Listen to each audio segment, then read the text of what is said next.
നിങ്ങൾ എൻ്റെ channel subscribe ചെയ്യാത്തവരാണെങ്കിൽ സബ്സ്ക്രൈബ് ചെയ്യുക, ഇഷ്ടമായാൽ ലൈക്ക് ചെയ്യുക, ഷെയർ ചെയ്യുക. ഇന്ന് വന്നിരിക്കുന്നത് എളുപ്പത്തിലൊരു കിഴി ബിരിയാണിയുമായിട്ടാണ്. അതെങ്ങനെയാണ് ചെയ്തതെന്ന് നമുക്ക് നോക്കാം. ബിരിയാണി തയ്യാറാക്കുന്നതിനായിട്ട് കഴുകി കുതിർത്ത് വെച്ചിരിക്കുന്ന 1.5 കിലോ അരിയാണിത്. ഇത് തിളച്ചുകൊണ്ടിരിക്കുന്ന വെള്ളത്തിലേക്ക് നമുക്ക് ഇട്ടു. കുതിർത്ത അണ്ടിപ്പരിപ്പ് പേസ്റ്റ് ആക്കാനായിട്ട് എടുത്ത് വെച്ചിട്ടുണ്ട്. ഇതൊന്ന് മിക്സിയിലടിച്ച് നമുക്ക് പേസ്റ്റ് ആക്കി എടുക്കാം.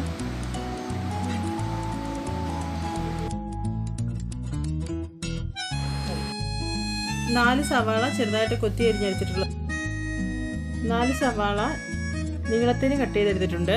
4 തക്കാളി ചെറുതായിട്ട് കൊത്തി അരിഞ്ഞെടുത്തിട്ടുണ്ട്.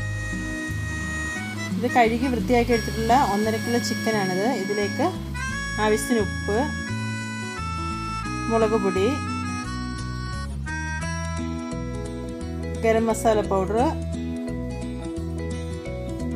മഞ്ഞൾപ്പൊടി, മല്ലിയില പേസ്റ്റായിട്ട് അരച്ചെടുത്തിട്ടുള്ളതാണ്.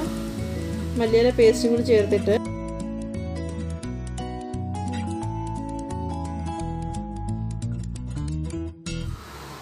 ഇതിലേക്ക് നമുക്കിനി ഒരു നാരങ്ങയുടെ നീരും കൂടി ചേർത്ത് കൊടുക്കാം.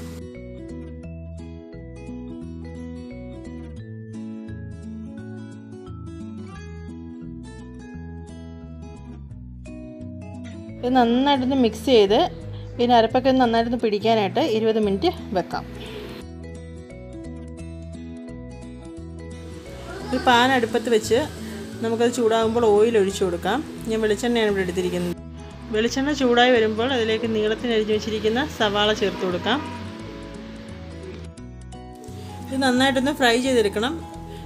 ഇതിലേക്ക് ഞാൻ ഉപ്പ് ആഡ് ചെയ്തിട്ടുണ്ട്. അപ്പോൾ ഇത് ഫ്രൈ ചെയ്ത് ഞാൻ എടുത്തിട്ടുണ്ട്. ഇനി നമുക്ക് ഈ ചിക്കൻ ഫ്രൈ ചെയ്തെടുക്കാം. സവാള ഫ്രൈ ചെയ്ത് അതേ എണ്ണയിൽ തന്നെയാണ് ഞാൻ ചിക്കൻ ഫ്രൈ ചെയ്യാൻ ഇട്ട് കൊടുത്തത്. ഇതിലൊന്ന് ഫ്രൈ ആയാൽ മതി, നന്നായിട്ട് ഫ്രൈ ആവണ്ട. അപ്പം ചിക്കൻ ഫ്രൈ ആയി വന്നിട്ടുണ്ട്. ഞാനിത് കോരിയെടുത്ത് ചിക്കൻ വറുത്തെടുത്തിരിക്കുന്ന അതേ എണ്ണയിൽ തന്നെ ഞാൻ ഈ ചെറുതായിട്ട് കൊത്തി അരിഞ്ഞെടുത്തിരിക്കുന്ന സവാള ചേർത്ത് കൊടുത്തു. അതൊന്ന് വഴറ്റിയെടുക്കണം. ഉള്ളി ഒന്ന് വഴന്ന് വന്നിട്ടുണ്ട്. ഇതിലേക്ക് ഞാൻ ഇഞ്ചി, വെളുത്തുള്ളി, പച്ചമുളക് പേസ്റ്റ് ആഡ് ചെയ്ത് കൊടുത്തിട്ടുണ്ട്. ഇതിലേക്ക് ഞാൻ ഉപ്പ് ചേർത്ത് കൊടുത്തിട്ടുണ്ട്. 1 സ്പൂൺ മഞ്ഞൾപ്പൊടി ചേർത്ത് കൊടുക്കാം.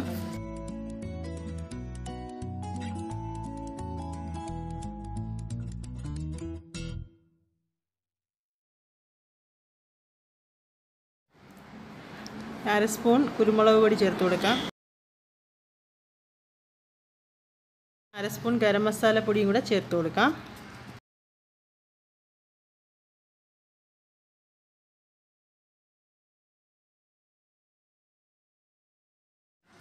ഇനി 1 സ്പൂൺ മല്ലിപ്പൊടി ചേർത്ത് കൊടുക്കാം. ഈ പേസ്റ്റൊക്കെ ഒന്ന് വഴണ്ട് വന്നിട്ടുണ്ട്. ഇതിലേക്ക് നമുക്ക് മുളക് പൊടി ചേർത്ത് കൊടുക്കാം.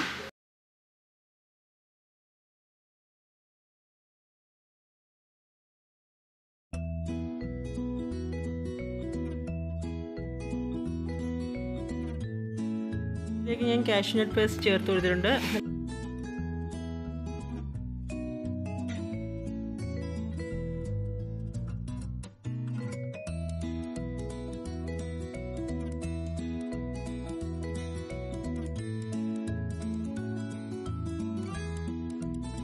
ഇനി ഇതിലേക്ക് കട്ട് ചെയ്ത് വെച്ചിരിക്കുന്ന തക്കാളി നമുക്ക് ചേർത്ത് കൊടുക്കാം. എന്നിട്ട് ഇത് നന്നായിട്ട് ഇളക്കി കൊടുക്കണം. തക്കാളി നന്നായിട്ട് വഴണ്ട് വരണം.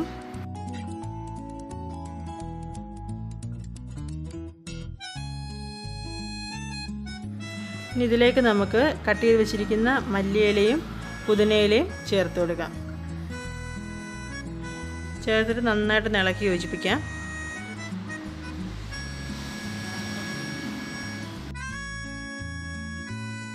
ചിക്കൻ ചേർത്ത് കൊടുക്കണം.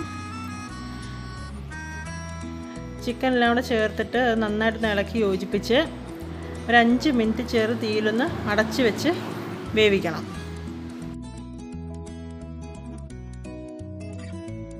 ഇനി നമുക്ക് ബിരിയാണിക്ക് വേണ്ടുന്ന അണ്ടിപ്പരിപ്പും മുന്തിരിങ്ങയും ഒന്ന് ചെറുതായിട്ടൊന്ന് ഫ്രൈ ചെയ്തെടുക്കാം. വാട്ടിയെടുത്ത് വെച്ചിട്ടുണ്ട്. അതൊരു കുഴിഞ്ഞ ബൗളിലേക്ക് ഇറക്കി വെച്ചിട്ടുണ്ട്. ഇതിലേക്ക് നമുക്ക് ചിക്കൻ്റെ മസാല ചേർത്ത് കൊടുക്കാം. ഇതിലേക്ക് നമുക്ക് വേവിച്ച് വെച്ചിരിക്കുന്ന റൈസ് ചേർത്ത് കൊടുക്കാം.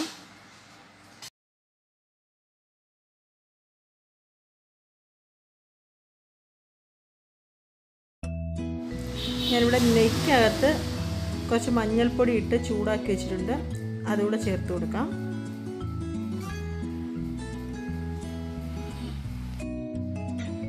ഇനി ഇതിനകത്തേക്ക് ഫ്രൈ ചെയ്ത് വെച്ചിരിക്കുന്ന കിസ്മിസും ഞട്ടും കൂടി ചേർത്ത് കൊടുക്കാം.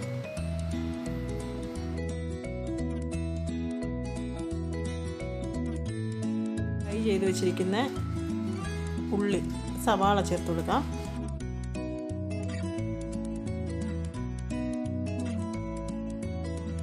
ഇതിലേക്ക് ഒരു ലെയറും കൂടെ ഇതുപോലെ തന്നെ ചെയ്യുന്നുണ്ട്. ചോറ് ചേർത്ത് കൊടുക്കാം.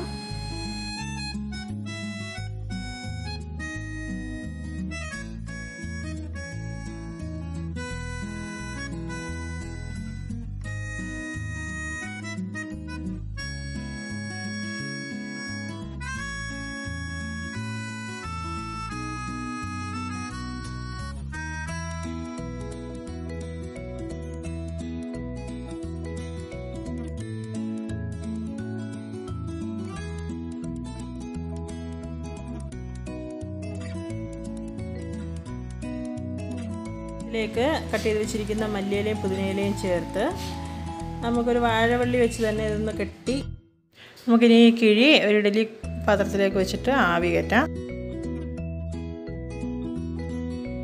നന്നായിട്ട് ആവിയൊക്കെ കയറി റെഡിയായി വന്നിട്ടുണ്ട്. നമുക്ക് തുറന്ന് നോക്കാം. നല്ലൊരു മണമൊക്കെ വരുന്നുണ്ട്. കിഴി ബിരിയാണി ഇവിടെ റെഡി ആയിട്ടുണ്ട്.